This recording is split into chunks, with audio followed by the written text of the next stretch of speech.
प्रिय दर्शकों, जय श्री कृष्ण। आप सभी पर भगवान की कृपा बनी रहे। आपको अपने चैनल पार्थ एस्ट्रोलॉजी में स्वागत है। जिन लोगों ने इस चैनल पर भी नए हैं वे चैनल को सब्सक्राइब करें, लाइक एवं शेयर करें और साथ में लाल बटन को प्रेस करें ताकि नोटिफिकेशन आपको मिलता रहे और अच्छी अच्छी जानकारी आपको मिलती रहे।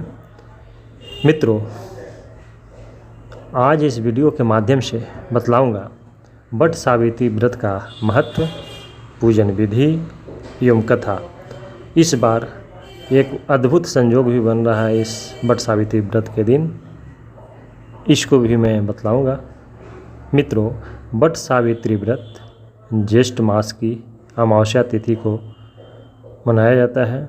इस व्रत को किया जाता है।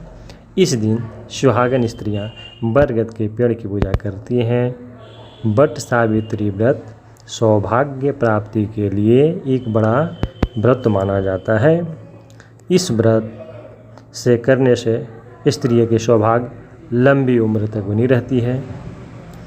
इस वर्ष 2022 में वट सावित्री व्रत 30 मई दिन सोमवार को रखा जाएगा व्रत, और इसी दिन एक अद्भुत संयोग बन रहा है कि वट सावित्री के साथ साथ ये सोमवती अमावस्या का भी संयोग है। सोमवार के दिन अमावस्या पड़ने के कारण शास्त्रों के अनुसार वट वृक्ष के मूल भाग में ब्रह्मा, मध्य भाग में विष्णु, अग्र भाग में शिव का वास होता है।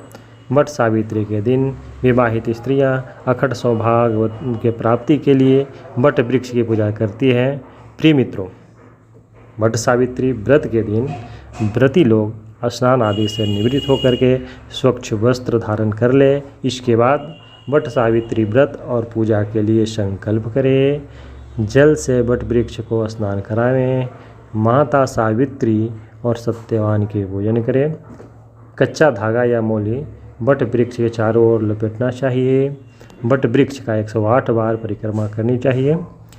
वट वृक्ष के पत्तों को गहने बना करके अवश्य पहनना चाहिए। पूजन के बाद सावित्री सत्यवान की पुण्य कथा को अवश्य श्रवण करनी चाहिए।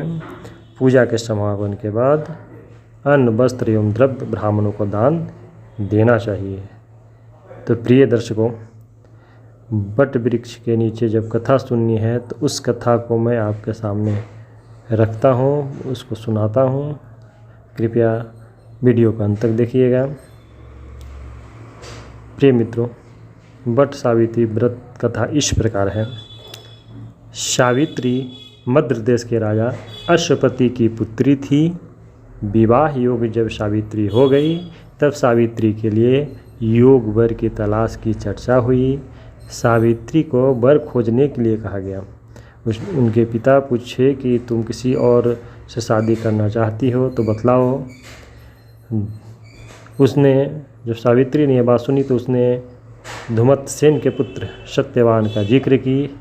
ये बात जब नारद जी को पता चली तो वे राजा अश्वपति से आकर बोले, सत्यवान अल्पायु है, वह उसकी ज़िंदगी बहुत कम बची और 1 वर्ष बाद ही उसकी मृत्यु हो जाएगी। यह सब बात जान करके भी सावित्री सत्यवान से विवाह के लिए अडिग रही। उसी वचन पर अपनी जिद पर अड़ी रही। राजा अश्वपति सावित्री के जिद के कारण उसकी विवाह सत्यवान से कर दिए। विवाह के पश्चात सावित्री सास, ससुर एवं पति की सेवा में लगी रही। नारद जी ने मृत्यु का दिन जो बताया था, उसी दिन सावित्री भी सत्यवान के साथ वन में चली गई। वन में सत्यवान जैसे ही पेड़ पर चढ़ने लगा, उसके सिर में असहनीय पीड़ा शुरू हो गया। वो सावित्री की गोद में अपना सिर रख करके लेट गया। कुछ देर बाद सावित्री ने देखा कि यमराज अनेक दूतों के साथ वहां पहुँचे और वे सत्यवान के प्राण हरण कर जीव को लेकर के दक्षिण दिशा की ओर चल दिए। सावित्री भी उनके पीछे पीछे चल दी। सावित्री को अपने पीछे पीछे आते देखकर यमराज ने कहा कि हे पतिपरायणे, जहाँ तक मनुष्य साथ दे सकता है तुमने अपने पति का साथ दे दिया, अब तुम लौट जाओ। सावित्री बोली, जहाँ तक मेरे पति जाएंगे वहाँ तक मुझे जाना चाहिए। ये मेरा पत्नी धर्म कहता है और मैं इस धर्म को पालन करूँगी। यमराज ने सावित्री की धर्मपरायण वाणी सुन करके वर मांगने को कहा। सावित्री ने कहा कि मेरे सास ससुर अंधे हैं, उन्हें नेत्र ज्योति दे दीजिए। यमराज ने तथास्तु कह करके लौट जाने को कहा, किंतु सावित्री उसी प्रकार यमराज के पीछे चलती रही। यमराज ने उनसे पुनः वर मांगने को कहा। सावित्री बोली, मेरे ससुर का खोया हुआ राज उन्हें वापस मिल जाए। यमराज ने तथास्तु कह करके उसे वापस लौट जाने को कहा, परंतु सावित्री नहीं मानी। सावित्री की पति भक्ति को एवं निष्ठा को देख करके यमराज पिघल गए। उन्होंने एक और वर मांगने के लिए कहा।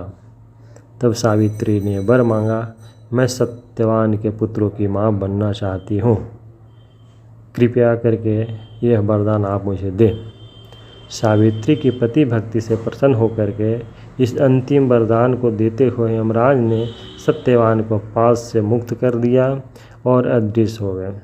सावित्री पुनः उसी बट वृक्ष के पास आई।